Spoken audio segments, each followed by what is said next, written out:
Every time I turn around, he keeps making a way. Let's go to Jeremiah. Boy, that's tough up there. Jeremiah. And Brother Render's already talked about this, but Jeremiah 18, verses 4 through 6. And the vessel that he made of clay was marred in the hand of the potter.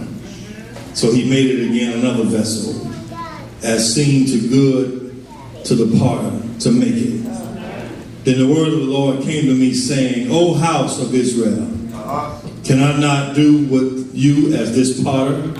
Said the Lord, behold, as the clay in the potter's hand, so are you in mine, O house of Israel. Tonight you are the house of Israel, so you ought to know where we're going. Tonight I want to talk very briefly. I don't look like what I've been through. Say that with me. I don't look like what I've been through. I pondered over this topic, and I thought about this all month. And for we as Christians don't look like what we've been through. Many of us, if you're truthful, have been through so much, we even ask ourselves, how did I get through all of this to get to that? You have heard people say, you don't know what I had to go through to get where I am. But you got to understand, you may have heard me say it, in order to get to it, you got to go through it.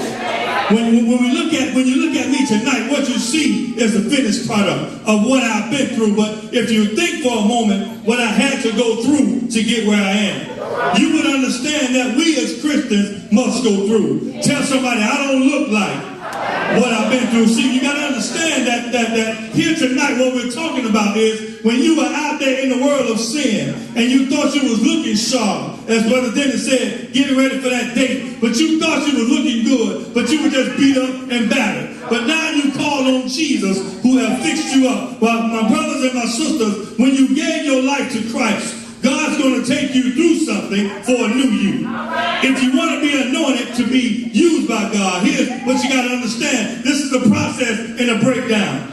You've got to understand that your attitude has to be adjusted. In order to be a new person and to go through and been through something, you got to take off that hatred. In order for you to get to the point that you're trying to get to, you got to put on just a little bit of love. Do I have a witness tonight? Sometimes it's not going to feel good, but remember, God is working on you. Do I have a witness here? The Bible says in Jeremiah 4, he said, and the vessel, who's the vessel? You are the vessel that he made of the clay was marred. And what you got to understand is when the potter was down in the potter's house, he had a wheel going around. And on that wheel, he was designing something. And I can see in my mind's eye, God designing me. When he saw me when I was out there in the world of sin, he was marring me together. But when I saw him on the wheel going around and around, and the Lord trying to put me how I should be, I was trying to run out the wrong things. Do I have a witness tonight? But on that potter's wheel, there I was, and Jesus was working on me. But let me remind you tonight that he's still working on me. Don't think that because you are where you are tonight, that you're where you're supposed to be. But the Lord told me to tell you that he still got you on the potter's wheel. You got to understand, when you're going through something, God has got you on the potter's wheel. When you're trying to make ends meet, he's got you on the potter's wheel. When you're trying to understand why people stabbing you in the back, he's got you on the potter's wheel. And when the potter kept working on the thing, it broke down. And what did he do? He put it back together. And then he looked at it and said, do it look like what I want it to look like? Well, I stopped by to tell you, you might not look like what you've been through. But some of us tonight have been through something just this week. Do I have a witness?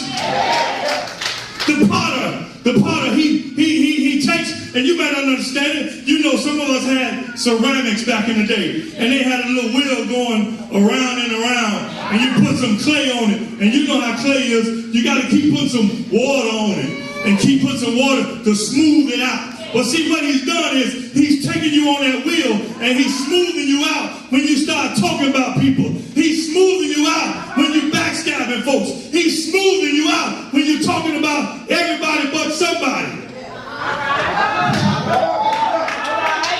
I don't what I've been through. Some of us have quoted the scriptures, come as you are, all battered and bruised. Come on in here. Well, he stopped by. He told me to come and tell you tonight that you are on the potter's wheel. Who am I? I am that drug dealer on the potter's wheel. I am that woman who's now a praise team member, who used to be a prostitute. Who's on that wheel? That person who used to drink like never before. You woke up drinking. You went to bed drinking. You fell down by the toilet. And you got up and kept on drinking. You know what happened when you fell down by the toilet. But you was on the potter's wheel. And if I could be reminded tonight, there's some of us still by the toilet. They're thinking you're on the wheel right now. But you're still by the toilet. You tell the Lord, Lord, if you don't let me do this again, I promise you I won't drink no more. And you drink the next day. You're on the wheel. Then the word of the Lord came to me, this Jeremiah, saying, O house of Pleasant Grove, can I do what this potter's done? Behold, as the clay in his hand, so are you in mine. So I came here to climax this tonight. That you don't look like what you've been through because you had to go through something to get to something. But you are in the hands of the Lord, and if you got to stay connected in the hands of the Lord, you got to be able to understand that he's got you in his hands. And as he continues to work on you on the wheel, he will make it all right. Jesus bless you.